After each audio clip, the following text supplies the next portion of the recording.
গাজীপুরের কালিয়াকৈরে হিন্দু সম্প্রদায়ের নাট মন্দিরে হামলা চালিয়ে ভাঙচুর করা হয়েছে।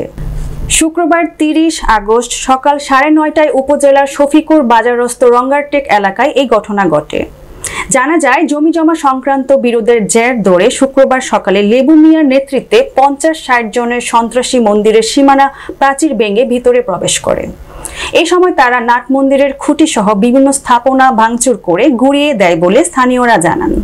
খবর পেয়ে হিন্দু সম্প্রদায়ের লোকজন লাঠিসোঁটা নিয়ে ঢাকা-টাঙ্গাইল মহাসড়ক অবরোধ ও বিক্ষোভ করে। অবরোধ ও বিক্ষোভের কারণে ঢাকা-টাঙ্গাইল মহাসড়কে ১.৫ ঘন্টা যান চলাচল বন্ধ থাকে। পরে প্রশাসন ও স্থানীয় বিএনপি নেতাদের হস্তক্ষেপে অবরোধকারীরা মহাসড়ক থেকে চলে গেলে মহাসড়কে যান চলাচল স্বাভাবিক হয়।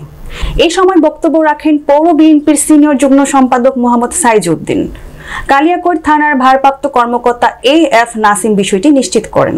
যখনই শুনেছি যে লেবু নামক জনক এক ব্যক্তি যেখানে মন্দিরের জমি সংক্রান্ত কোনো ঝয় ঝামেলা কেন্দ্র করে তারা মন্দিরের পিছনের ওয়াল ভেঙে মন্দিরে প্রবেশ করে এবং মন্দিরের জমি দখল করার জন্য মন্দির তারা ভাঙচুর করে। তাৎক্ষণিক খবর যায়, আমরা যেখানে ছিলাম আমাদের কাউন্সিলর সাহেব সহকারে এবং আমাদের বিএনপির নেতৃবৃন্দরা আমরা তাৎক্ষণিক সেই ঘটনাস্থলে আসি এবং ঘটনাটা পরিদর্শন করি এবং হিন্দু সম্প্রদায়ের যে ভাইয়েরা আমাদের এখানে আছে তাদের সাথে আমরা আলোচনা করি কি বিষয় এটা হইল, কিভাবে হইলো, কারা করলো।